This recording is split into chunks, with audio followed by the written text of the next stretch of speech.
Hello everyone, आप सभी लोगों का एक बार फिर से आपके अपने YouTube channel massive skill mechanical में स्वागत है।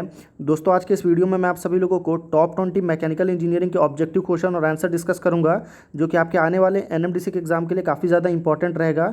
बेसिकली एनएमडीसी में माइनिंग से रिलेटेड क्वेश्चन, माइनिंग इंडस्ट्री है तो आपको माइनिंग से क्वेश्चन मिलेंगे, और आपको ऑटोमोबाइल, क्योंकि माइनिंग में आपका ऑटोमोबाइल और आईसी इंजन ज़्यादा यूज़ होता है, तो इससे भी क्वेश्चन आपको ज़्यादा देखने को मिलेंगे। तो इस वीडियो में मैं आपको ऑटोमोबाइल के साथ साथ आईसी इंजन के भी कुछ क्वेश्चन इंक्लूड किया हूँ। इस वीडियो में आपको ऑटोमोबाइल का सबसे इंपॉर्टेंट क्वेश्चन, एक इंपॉर्टेंट डाउट है लोगों को कि जो एरोप्लेन होता है, एरोप्लेन जो है उसे ऑटोमोबाइल क्यों नहीं कहते हैं। ठीक है, आप इस वीडियो को पूरा एंड तक देखिए तो आपको इस क्वेश्चन का आंसर ज़रूर मिल जाएगा। अब हमारा पहला क्वेश्चन है कि caster is a forward tilt of the king pin, backward tilt of the king pin, या आइदर ए और बी या नन ऑफ दिस। तो देखिए, बेसिकली आपका ऑटोमोबाइल में दो टर्म यूज़ होता है, एक होता है आपका कैम्बर और एक होता है आपका ये कास्टर। तो बेसिकली कैम्बर में क्या होता है, तो कैम्बर आपको वर्टिकल टायर में सामने वाला जो टायर होता है, अगर आप उसको वर्टिकल साइड से देखेंगे और आप अगर उसको टिल्ट करेंगे, या तो इस साइड राइट साइड या लेफ्ट साइड, दोनों में किसी साइड में अगर आप उसको टिल्ट करते हैं तो वो उसका कैम्बर कहलाता है। और कास्टर जो है उसको साइड व्यू से जब आप देखेंगे तो साइड व्यू से आपका फॉरवर्ड टिल्ट और बैकवर्ड टिल्ट दोनों साइड से जो आपका किंग पिन होता है, किंग पिन बीच में सेंटर में रहता है, तो आइदर ए और बी करेक्ट आंसर होगा। अगर आपको इस वीडियो का फ्री में पीडीएफ चाहिए तो उसके लिए आप टेलीग्राम ग्रुप को जरूर ज्वाइन करिए। तो front stabiliser bar is use to increase vehicle load carrying capacity, provide a softer ride, control suspension movement and body roll, ये ऑल ऑफ दिस। देखिए, बेसिकली आपका फ्रंट स्टेबलाइजर बोल रहा है, तो फ्रंट स्टेबलाइजर कौन सा है, तो ये जो रेड वाली लाइन में आप देख रहे हैं इसको ही हम फ्रंट स्टेबलाइजर बोलते हैं। तो इसका बेसिकली काम क्या है, बार मतलब क्या होता है, तो बेसिकली कि ये रॉड है, तो इस रॉड का काम क्या है, तो ये आपका सस्पेंशन मूवमेंट को कंट्रोल करता है, मतलब सी आपका करेक्ट आंसर हो गया, control suspension movement and body roll. अगले क्वेश्चन में देखते हैं, क्वेश्चन नंबर 3 है कि the timing belt is attach to the cam shaft pulley and timing belt drive pulley, distributor, radiator fan pulley, या अल्टरनेटिव पुली। देखिए, टाइमिंग बेल्ट जो है वो किससे अटैच होता है, तो एक साइड आपका कैम शाफ्ट का पुली रहता है और दूसरे साइड में आपका टाइमिंग बेल्ट का ड्राइव पुली रहता है, तो ये आपका करेक्ट आंसर हो गया। अभी टाइमिंग बेल्ट कैसा होता है, तो आप ड्राइंग देखिए, तो यहाँ पे इस ड्राइंग में जब आप देखेंगे तो ये जो आप बेल्ट देख रहे हैं, ये बेल्ट जो है आपका इस चारों साइड में जो ऐसा रोटेट करके लगाया गया है, इसी बेल्ट को हम टाइमिंग बेल्ट बोलते हैं। ठीक है, ये आपका एक साइड आपका बॉटम साइड में क्या तो कैम शाफ्ट रहेगा, तो ऊपर वाला आपका ये ड्राइव पुली रहेगा, बड़ा वाला आपका ड्राइव पुली कहलाता है। और ये ड्राइव पुली जो है आपका स्पेशली टाइमिंग बेल्ट को ऑपरेट करने के लिए बनाया जाता है, और एक साइड इसका कैम शाफ्ट ड्राइव से कनेक्ट रहता है। क्वेश्चन नंबर 4 है कि battery can be charge by, battery जो है उसको आप कैसे चार्ज कर सकते हैं, adding distilled water, adding sulphuric acid, या applying voltage in the reverse direction of that of charging, या applying a voltage in the same direction to that of charging. तो बेसिकली जो बैटरी है उसको हम चार्ज कैसे करते हैं, तो बैटरी चार्ज करते हैं with the help of applying voltage in the reverse direction to that of charging, reverse direction में। तो सी आपका करेक्ट आंसर हो गया। अगले क्वेश्चन में देखते हैं, क्वेश्चन नंबर 5 है कि the best fuel for compression ignition engine, best fuel for compression ignition मतलब सीआई इंजन के लिए बेस्ट फ्यूल कौन सा है, straight chain paraffin, aromatic, branch chain paraffin, या नेप्थलीन। देखिए, बेसिकली आपका जो सीआई इंजन के लिए बेस्ट फ्यूल जिसको माना जाता है वो आपका नेप्थिन है, नेप्थलीन। तो डी आपका करेक्ट आंसर हो गया। बहुत से बुक में आपका एरोमेटिक्स भी दिया है, एरोमेटिक्स को भी आप यूज़ कर सकते हैं कि लिमिटेड केसेस में। क्वेश्चन नंबर 6 है कि an oil filter bypass valve open when the engine is cold, engine overheat, oil filter becomes clogged, engine runs at high speed. तो बेसिकली आपका जो ऑयल फिल्टर का जो बाईपास वॉल होता है उसको हम कब ओपन करते हैं, तो बाईपास वॉल हम तब ओपन करते हैं जब वो क्लॉग हो जाता है, मतलब क्लॉग मतलब जाम हो जाता है। आपका जो ऑयल फिल्टर का जो लाइन है वो अगर पूरी तरह से जाम हो जाए तो उस केस में हम बाईपास वॉल को ओपन कर देते हैं। अभी देखिए, ये आपका बाईपास लाइन है और ये आपका वॉल हो गया। क्वेश्चन नंबर 7 है, काफ़ी अच्छा क्वेश्चन है कि damper is also known as shock absorber, torsion bar, spring, या रेडियस रॉड। तो बेसिकली आपका जो डैम्पर होता है उसको हम और किस नाम से जानते हैं, तो damper is also known as shock absorber. तो ए आपका करेक्ट आंसर हो गया। शॉक एब्जॉर्बर का मतलब होता है कि इसमें क्या रहेगा, तो अगर ये शॉक एब्जॉर्बर है मतलब इसमें स्प्रिंग रहेगा। शॉक एब्जॉर्बर कहीं भी आएगा तो उसमें आपका स्प्रिंग ही यूज़ होगा, किसी भी टाइप का स्प्रिंग यूज़ हो सकता है। तो ये स्प्रिंग है, ये आपका स्प्रिंग है, और ये डैम्पर है, इस पूरे यूनिट को डैम्पर बोलते हैं। अगले क्वेश्चन में देखते हैं, क्वेश्चन नंबर 8 है कि the most accurate ignition system of a spark ignition engine, spark ignition engine यानी कि एसआई इंजन, एसआई इंजन में क्या होता है, तो स्पार्क प्लग होता है। तो उस स्पार्क प्लग को इग्नाइट करने के लिए कौन सा सबसे एक्यूरेट इग्निशन सिस्टम माना जाता है, magneto system, battery system, electronic control unit system, magneto and electronic system. तो देखिए, बेसिकली सबसे accurate ignition system of a spark ignition engine में क्या है, तो वो है आपका इलेक्ट्रॉनिक कंट्रोल यूनिट सिस्टम। तो सी आपका करेक्ट आंसर हो गया। क्वेश्चन नंबर 9 है कि the main function of a resonator. Resonator का सबसे मेन फंक्शन क्या है? रेसोनेटर आपका ऑटोमोबाइल का एक इंपॉर्टेंट टर्म है, ठीक है, ऑटोमोबाइल का सबसे इंपॉर्टेंट टर्म है, एग्जाम में आता है इससे क्वेश्चन। तो रेसोनेटर क्या काम करता है? Regulate the intake air flow rate, intake air flow rate को रेगुलेट करता है, या reduce the intake air noise, जो आपका इनलेट में जो नॉइज एयर आता है उसका नॉइज को कम करता है, या इनहेंस इनटेक इफिशिएंसी, या regulate the intake air temperature. तो देखिए बेसिकली आपका मेन फंक्शन जो है रेसोनेटर का वो क्या है? तो वो है reduce the intake air noise, वो नॉइज़ को रिड्यूस कर देता है।